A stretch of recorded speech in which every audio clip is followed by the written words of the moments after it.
Every time I read, I feel reverent.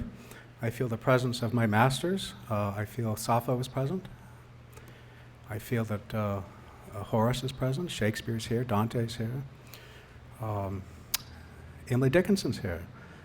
And Anne Carson. Somebody just mentioned Anne Carson's name, and she is a master of mine. I have communicated with her, and she's admonished me personally. And I love to be admonished by great writers. I have a collection of admonishments by some fine people. Let me start at the beginning. I was 19. I've been basically raised alone for those 6 years from age 13. I found my father dead at home when I was 13. My mother went away. And I was raised partially in Big Sur and partly with friends, and just kind of got by. And I worked at a really good bookstore when I was 19. And I pulled this out of the shelf, this, and I opened it. This began my journey to poetry. And the poem is called Little Horse, and it's by W.S. Merwin. You come from some other forest, do you, little horse? Think how long I have known these deep, dead leaves without meeting you? I belong to no one. I would have wished for you if I had known how. What a long time the place was empty. Even in my sleep, and loving it as I did, I could not have told what was missing. What can I show you? I will not ask you if you will stay or if you will come again. I will not try to hold you. I hope you will come with me to where I stand often, sleeping and waking by the patient water that has no father nor mother. That struck me deeply.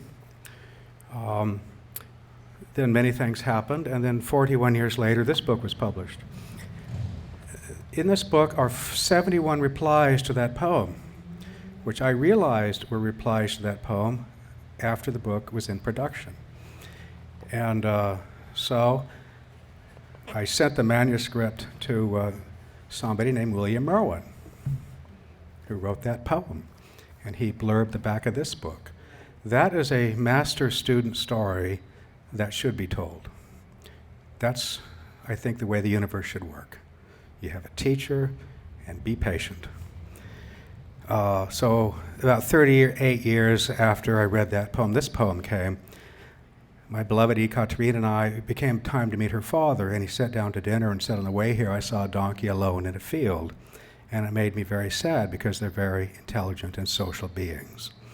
And I went home and wrote, and by the way, it's Beso, Western Mexican dialect. Beso the donkey. Beso the donkey lives out his days in a small pasture. He appears stoic in the rain and stands still beneath the merciless sun. You could almost believe that a rock to eat, dust to drink, are all that he needs. You would be more wrong than the one who named him Beso, thinking the kiss he gave for a sliver of apple was love. My friend Dan Gerber read that, and he said, oh no, Richard, no, you're right, God damn you. My mule didn't love me, nor my dog. They just wanted this or that.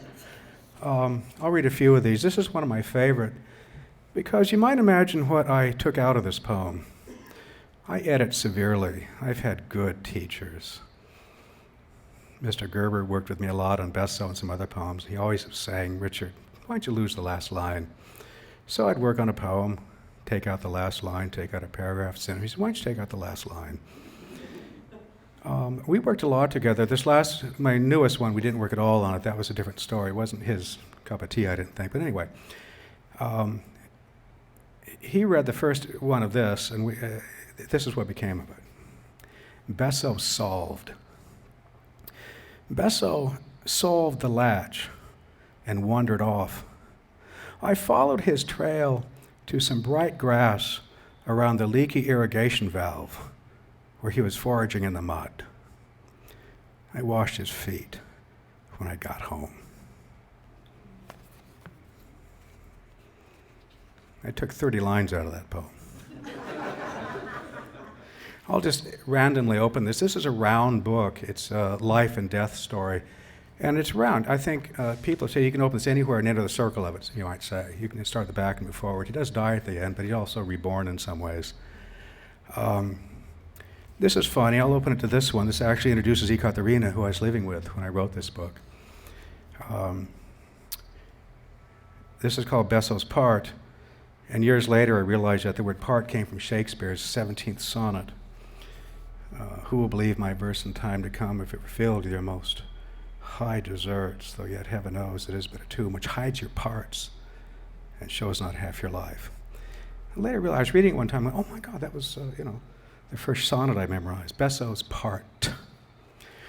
Swallows are back in their mud nest above the porch light. Coils of Ekaterina's strawberry blonde hair and Coco the cat's brown fur cradle 3 white eggs with reddish speckles. Wiry strands of Besso the donkey's gray coat stiffen the nest cup, along with Mexican feathergrass, rye and switchgrass, all hard to kill and tough as bare-knuckle boxers.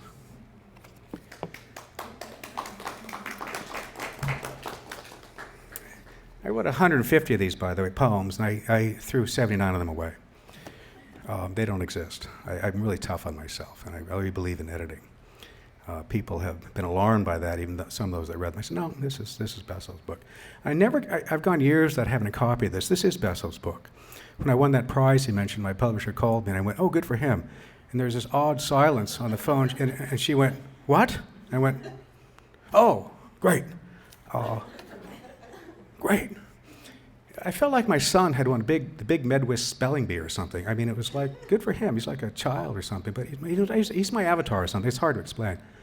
But people find this book in odd ways, and I hear back from it from old friends and new people, and get letters from the strangest people. I finished this book, and I looked at my left hand, and I had a pile of 300 poems. It was as if I was writing with my left hand differently than I was writing with my right hand. I was shocked, actually. And I culled those to 130 poems. It took 7 years, and it took years to edit this. And Jane did read the manuscript and was very encouraging about it. She said, these are more long-legged than Besso, but they have the same meticulous spine. And she encouraged me to go ahead and publish it. I was very encouraged by that. But this is all about Mother Nature and how we are overwhelmed by it and in it. I had a friend struck by lightning. A taste. My neighbor looked at the sky in wonder just before she was hurled across the veranda into a solid oak door. When revived, her first thought was that everything is up for grabs, and that's what she believed, she said, over and over, seeing beyond her friends' faces. All that we know is wrong, half right at best, while a taste of what we don't know is bearing down on us at tremendous speed, whether or not we are ready. Amazed that she survived, we remember only her spare whisper, the rain is on fire. There are 5 chapters in this. I'm going to read a few from each chapter, I think. This is a telling poem about the way I am or feel or experiencing. This is to the great, I've been a therapist 40 years, I'm mostly retired. I did deep trance work. I became skilled in hypnosis, did deep trance work with people that were in transition, death and so on. And a woman once asked me what I worship, and I immediately and you can never lie to somebody in trance. It's against the rules. You can never prevaricate. You got to be deadly honest, or you can do damage. It's very important. It's a spiritual thing. And I immediately said I worship the mystery, having never said that in my life, having never even thought about it, but that's what came out, and it was true. To the great enigma. So I'm addressing the mystery. I'm addressing the enigma. And I mentioned Baizhui. It looks like Po Chu-yi, but it's pronounced Baizhui. And he was 800 AD, one of the late Dong Dynasty guys. To the great enigma.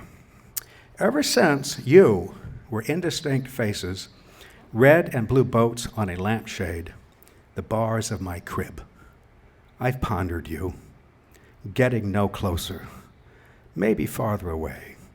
As if my train never left the station while the world shot by, too fast. Baizhui addressed his worn broom, a winged ant, the greens of moss. deep conversations with extraordinary friends, praising and mourning. I must be going the wrong way. Grappling with you gets me nowhere. The old bench seems welcoming. A reverent mood waited for me here. I attend to your long sky, your hawks heading west, your dog looking back. Report. I read others and they influence me. I recently, the past year or two, I've been listening to a lot of Bob Dylan, actually, before he got his Nobel. And my new book has a lot of rhythms in it that are kind of Dylan-esque. This poem was written after reading Yoram Chai, the great Israeli who died, I think, 99, didn't he? Great Israeli guy. From Austria originally. It looks like Yehuda Amachai, but Israeli says Yoram Amachai. Great poet. And a very religious guy, and fought in 6 wars and became a man of peace. But this was influenced by his work. It's called Report. Beneath a ceiling of heavy clouds, the butter lettuce seems much too green, as if the field were lit from below. Leaves shiver, killdeer cry. The world pours out of its house and made us for each other to become multilingual in anguish until time to report back. I wish to report that I heard the voice of Mozart's third hand singing in a piano, which made the bright music dark, more beautiful, earthly.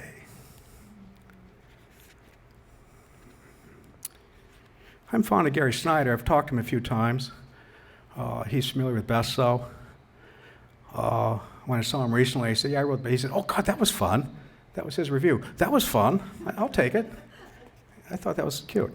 But anyway, I've been reading him since the early 60s. And I once read an interview in which the reviewer said 2 things. One, he did a drop-dead imitation of a blue-belly lizard that was startlingly realistic. And he quoted him as saying, if you're afraid of snakes, they're your snakes.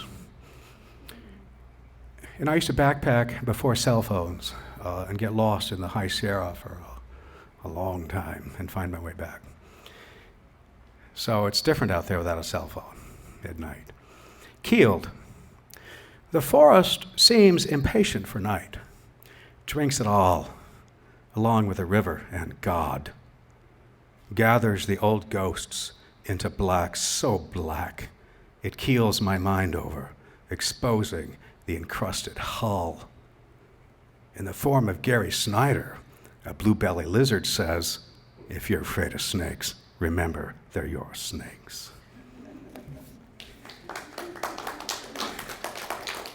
Gary, we love Gary. It was fun to see him in Santa Barbara recently. He still had it. And I was reading along with him. He changes everything. It's like an outline to him. He just sails right through his poems and kind of makes up as he goes, it seems like. This is one of the first poems that Dan Gerber ever read of mine. I met him at a bar in a restaurant. And he said, hi, I'm Dan Gerber. I said, oh, what else do you do? He thought that was funny. And I said, I'd been to an art exhibition and saw a painting. I said, I wrote a poem about it. He said, why don't you send it to me? And so I sent him this poem, and he was shocked. I said, I'm very surprised. It's pretty good. May I make one suggestion? Take out the last line, which you won't hear. Rock on Highway 1 by John Francis. It's a painting, and the rock is still there by Shell Beach. It's right in the middle of the freeway. You got to go around it, you know? You know that rock. It's right there, still in the middle of the freeway. What he did, the painter, he painted nothing but that rock, and there was nothing else. It really got my attention because I knew that rock. Rock on Highway 1 by John Francis. So this is what they call ekphrastic, right? This world does not go on forever. The edge of it is marked by a rock. That is the last thing you see before you step into the unknown like a tarot fool, but without a butterfly or a dog. At this point, you are what emptied from your eyes and from your chair. And your guess is as good as mine, but I'll say that you've been pushed out of your body, overthrown by everything, and you are the mystery now, sharing eyes with the mystery. Like a breeze, you might extend airy fingers to steady yourself on the rock before letting go and drifting over. During the composition of this book, Ekaterina died. Later, much to my surprise, I wrote a book about her, which is going to be my third book. Actually, it's my fourth book. It'll be published next fall. I may get to that or not a little bit in the next, 6 minutes? But along the way, I needed to do something immediately, and I've been working on this sonnet of Rilke's from Sonnets of Orpheus. I've been working on it for almost 8 years, was never able to finish it. And I took that moment to really finish this, to really pay attention to this sonnet and try to finish it. I worked with a German national friend of mine from Germany for many years. We did every word, all its implications. And so I translated this from book 2, number 29, the last sonnet in the whole series. And this is where Ekaterina, July 29, 69, July 30, 2014. And this is different than the others. I cheated a little bit because I used more words than other translators do, because the word flowing has more implications than just flowing in German. It means seeping into, becoming one with. And it's hard to do that in just a couple of words. So I call this a version, not a translation. Silent friend of many distances, feel how your breathing enlarges everything there is. Ring out among the beams of dark steeples into the night. Whatever feeds on you grows mighty from your marrow. You'll know the ways of transformation inside out. The one grain at the core of your sorrow, if the drink is bitter, become the wine. Be in this night's overspilling the mystery at the crossroads of your senses, the magic of their strange encounter. And if the earthly no longer speaks your name, say to the silent earth, I'm flowing. To the rushing waters add your glistening I am. So the end, that add your glistening I am, is not in other translations. They just say flowing, and to this flowing waters say I am. But I needed more. I needed to say add your glistening I am. That's more of a joining in, and I thought. So I cheated. We can do what we want, right? No such thing as cheating. Well, I steal a lot. And as Jane pointed out, and I used others' titles as poems, lines as titles in this book. The book is called Nectar Dances, so I used the other titles as nectar dances to the poem. And in the notes in the back, I give you a list of what they were. And I say, I'm not sure I found my way, but the line I use is a nectar dance to the poem. I try to follow it. And I used Merwin's, he gave me permission, I used, I think, 6 of his lines as titles. And this is from Lorca. This is the title, They Come from Remote Regions of Sorrow. This is my Easter poem. They come from remote regions of sorrow. Jesus is coming. A crow as big as a small chicken, acting like everything depends on him, picks up a twig, puts it down, struts into the crossroads, and caws. The gnarled old pear flowers. Lazarus startles Lazarus. I can see through my death. Winds plumb the hollows of a horse's skull. The far shore near through the eyes. Is quarter after my time? 5 more minutes?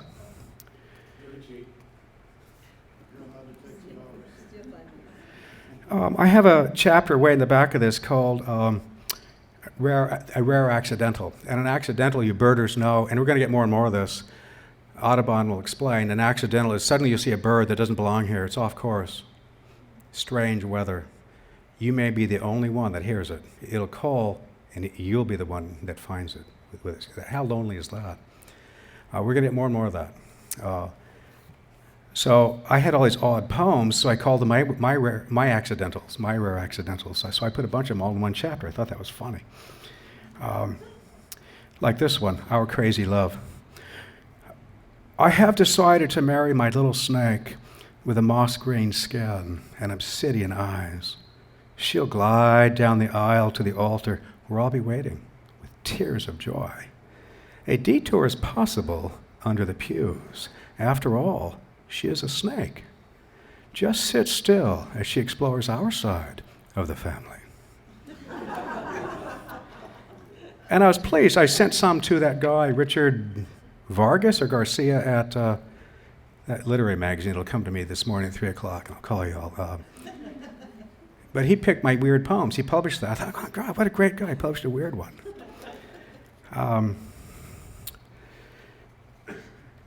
I love Heraclitus. You know that old saying, you never step in the same river once. Well, what do you think the river says?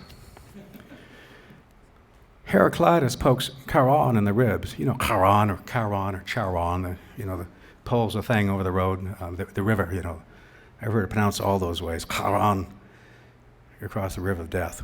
Leaves drift by Heraclitus, who's working it out. They say hello. He says hello. Brilliant steelheads shoot the falls. I marry the rain, snapping my hat. It wants me. It's irresistible. I'm enamored as a fern. 13 crows study my eyes 13 ways. The river gets excited and yells, I never step into the same animal twice. Heraclitus pokes Charon on the ribs with his walking stick. I'll read one more kind of big one, maybe one from the new book, The Beatitudes of Ekaterina.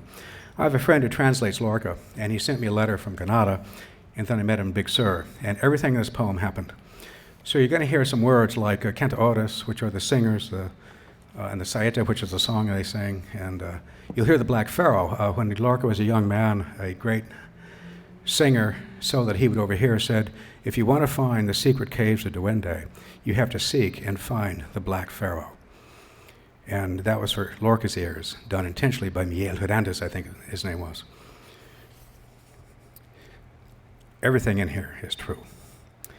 El gato negro, black cat. My friend traveled to Granada to open his chest to the heels of the dancers, carrying his head with its long black ponytail and soulful expression on a tray, to drink from the source of the deep music, to be assassinated by the moon. My sinister lover is calling me. She revealed herself with a lightning bolt, singing before 1,000 riderless horses in Andalusia, her left hand on the head of a wolf. He found a single feather in a dark corridor, far inside the Alhambra, and he wrote that its unknown bird was fluttering against the walls of his chest for a long time afterward, and that he was going to find a window. We were to meet at a hotel by the river when he returned, but the door to his room was wide open. A black cat stepped over the threshold, looked at me without blinking, and vanished. I think something serious happened to my friend while he was in Granada. I'll say that a tremor from the grave of Federico Garcia Lorca penetrated his shoes when the guitars bled, and that he ran toward the knife of the Black Pharaoh, who was thirsting for him in the hidden caves of the cantaores. Show me your death, and I will show you death, and then you can bleed your saeta. That's what the Black Pharaoh said to your friend, according to the testimony of the dire wolf. I just finished this book before Ekaterina. She was 5'2". I'm making her tall. She's going to have La Femme Debout on the cover by Giacometti. And there's a poem back here. I'll just end with this one. This is called What Brings. And it's an answer to an ancient Chinese question, what opens out to bring morning light? What brings? By the way, she was with Médecins Sans Frontières in Nigeria, in hell. I mean, working with horrible, mutilated, tortured women. Her whole medical team was captured, unpersoned, I'll say, and then eventually ransomed. And she lived a few years after that. The wonder, this is called What Brings. The wonder with which you touched snow after Nigeria. Our one moment on religion, you said, the blind beggar on the church porch, cold mornings in the Machado poem, Mas vieja que la iglesia tiene alma. I loved your gift for waking languages with your tongue and with your eyes and sometimes with your hips and breasts. He has a soul older than the church. And then you took Coco's face in your hands, careful with the whiskers. He has seen las blancas sombras de las horas santas, the white shadows of the holy hours. The cat slipped away. Your eyes followed to his lookout above the fields and the long light, killdeer and plowing, the reverence with which you touched snow before dying.